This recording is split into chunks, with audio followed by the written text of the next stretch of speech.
Update. And of course, I'd be remiss if I did not start off this episode by, discussing and giving a couple thoughts and sentiments on the George Floyd murder in Minneapolis. Of course, we as a nation and pretty much a world, all over the world, have been mourning the death of George Floyd at the hands of the Minneapolis Police Department, and in particular that one cop who stood on his neck for many, many minutes, over 8 minutes. Just horrifying, and absolutely disgusting. As a lot of people have seen throughout the course of this week, there's actually been, I've seen a lot of people have been talking about how Black America has kind of reporting on and giving my take on pretty much weekly since it has started back in March. And the second one being police brutality. And of course, that has been going on for centuries now, over 400 years, that the Black community has been subjected to. So I definitely wanted to give my respects to George Floyd and just the movement and groundswell of the groundswell of support that movement has gotten over the past couple of weeks since his murder on, I believe it was Memorial Day. So, a lot of people have been seeing the protests go on around pretty much in every major city across the United States and many major cities across the world. I've been touched by the protests in Berlin, the protests in London. You've seen protests all around the world and in major cities in the USA. New York, Pittsburgh, Philadelphia, LA. You name the city, there have been protests. So I definitely wanted to give my respects to George Floyd because he really inspired a movement. And I think now America is at a point, and I actually saw today, France is enacting some, new legislation against police brutality. And it's crazy because it's not even really that big of a problem there when you just look at the numbers. Of course, I don't live in France. I don't know, I haven't really talked to that many Black people from France. So I don't know what it's like day to day. But just looking at the numbers, it is way more of an American problem. It's a ridiculous American problem. In many other countries don't seem to have as big of an issue as America does when it comes to police brutality and policing in general. But they're even enacting legislation. So we'll see what happens in America. I don't think there's going to be a federal level type of legislation enacted, but definitely I've been seeing things about the Minneapolis Police Department. They are going to be kind of breaking it apart and rebuilding it in a much better and more community-based system. So that's good. So I think there will be other cities around the country that will adopt a similar model, especially if it deems to be even more effective and more cost-friendly than the model they have now. I was just listening to the Earn Your Leisure podcast, and they were talking about the business aspects. And I'm not going to get too much deep into here because this is a clinical research podcast, but they were talking about the business aspects of police brutality. So can you believe that there are plenty of people that benefit from police brutality, from unarmed people, predominantly Black and brown people, getting beat up by the police? Can you believe that people actually profit off of that? That's why nothing has changed in these hundreds of years, because there are people profiting off of it. And, I'm not going to go in too much detail. It's on the Earn Your Leisure podcast. So I forget the name of the actual episode, but it's a recent one. It came out not too long ago. But yeah, it's just heartbreaking.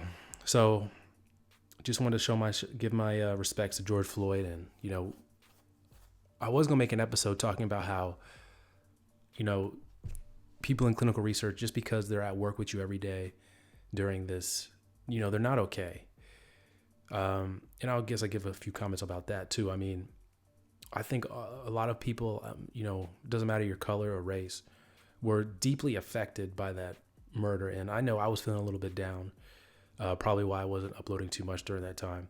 But I was definitely feeling down over those couple weeks. And I think social media, it was very, very nice to be able to see it and enact justice very, very swiftly. That's one of the benefits of social media. Whether you get justice in the courtroom, you're definitely going to get justice as how people perceive you. These protests have been able to grow in size very, very quickly and become very, very intimidating. Hence, in Minneapolis, they burned down the actual police precinct. I don't think you would have been able to get that level of intensity without social media. And of course, we wouldn't have been able to see the George Floyd murder without cameras being around. So the camera is absolutely a great thing. These cell phones are absolutely a great thing. And we need to continue to film these acts of brutality.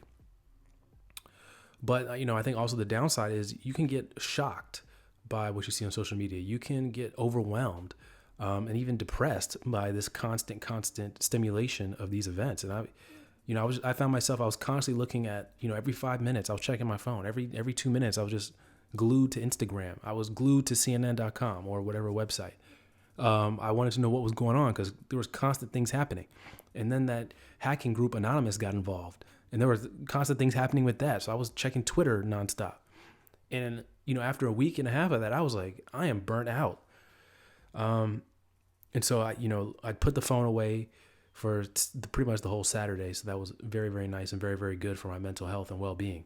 So I encourage you guys to do that too. If you're feeling, depressed, downtrodden a little bit because of all the events going on, whether it be coronavirus or the George Floyd murder or the Ahmaud Arbery murder too, don't want to leave that name out there. And all the other names of black individuals who have died at the hands of police or police misconduct. You feel like, it's just becoming too much. A lot of it, I think is the source of the cell phone. So don't be afraid to put your cell phone away for a while and don't look at it, and just go outside and enjoy the outdoors or just enjoy your friends and family, because it can be a lot at one time. So thanks for listening to that. Let's go ahead and get into the coronavirus updates for clinical research. So the recording of this episode is June 8th. Yeah, it's June 8th today. I was recording of this episode, so it'll probably go out a little bit later. What has been going on? So a lot of you guys know a lot of my sites are along the eastern seaboard of North Carolina. I go up and down the East Coast. It's pretty much my region. Southeast, East Coast. Occasionally we get out to the west a little bit, but most of the time East Coast. So New York City, that's one of my popular locations I go to. So they're still completely closed to patient visits as well as monitoring and visitor visits.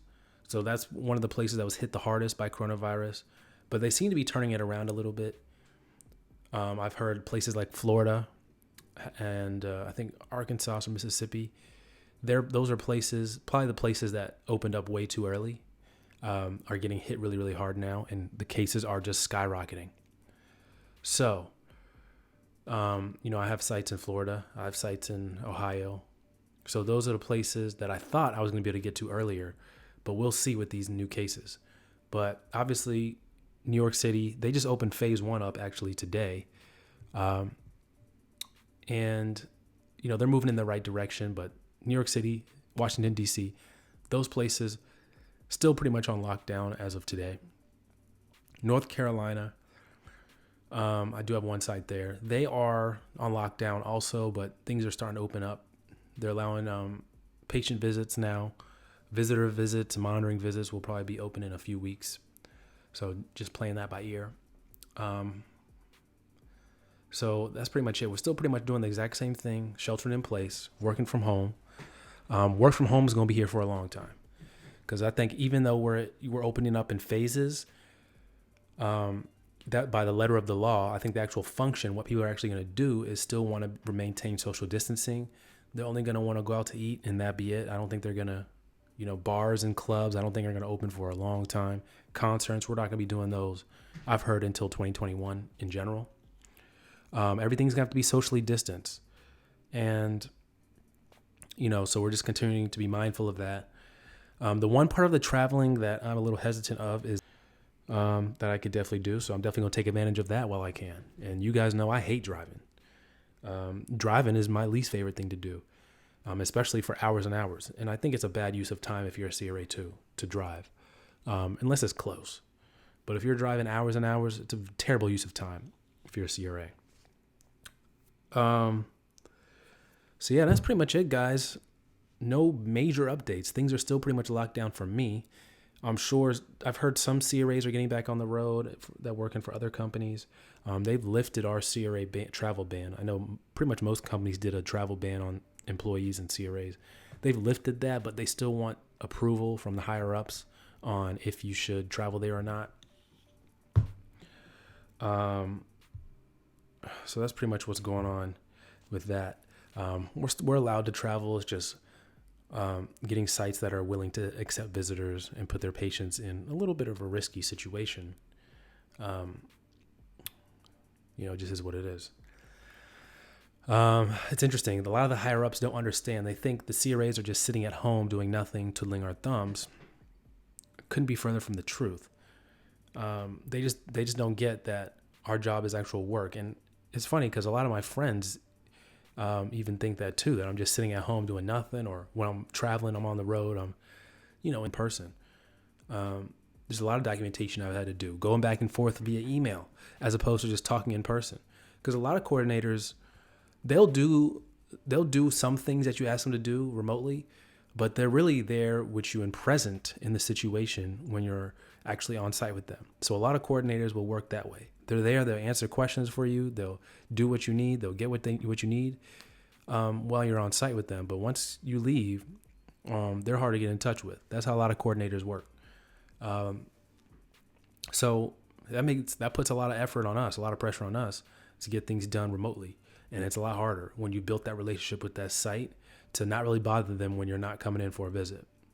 So that sucks. But a lot of people think we're not working, and we're working hard. Trust me, we're working really hard right now.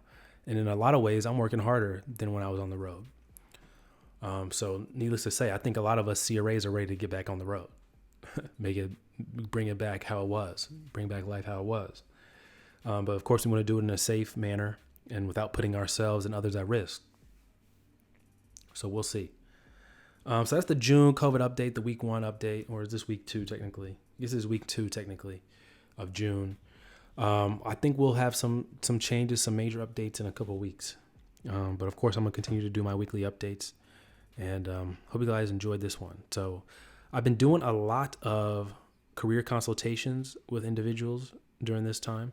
So if you're interested in career consulting, and I've been giving people a little bit of a deal during coronavirus.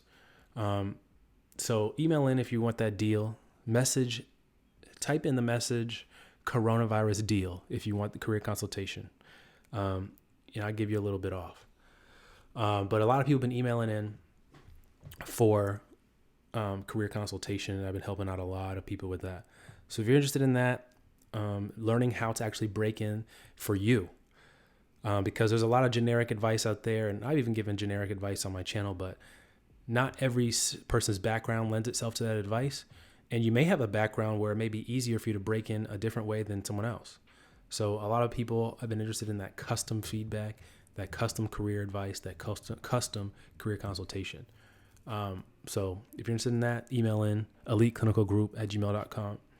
We also have resume review programs. So, I have a lot of resume advice I give on the channel.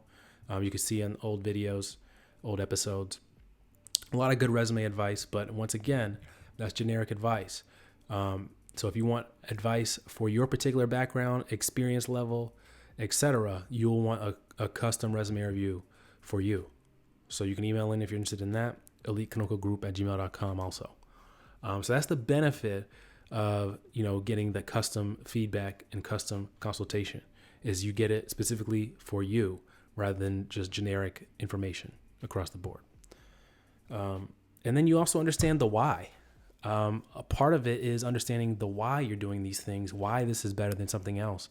So you understand it and can better parlay your experience in the interview situation than just doing it because someone said it. So that's another one of the benefits we offer too. So if you're interested in that, I've already said the email address a bunch of times, eliteclinicalgroup@gmail.com.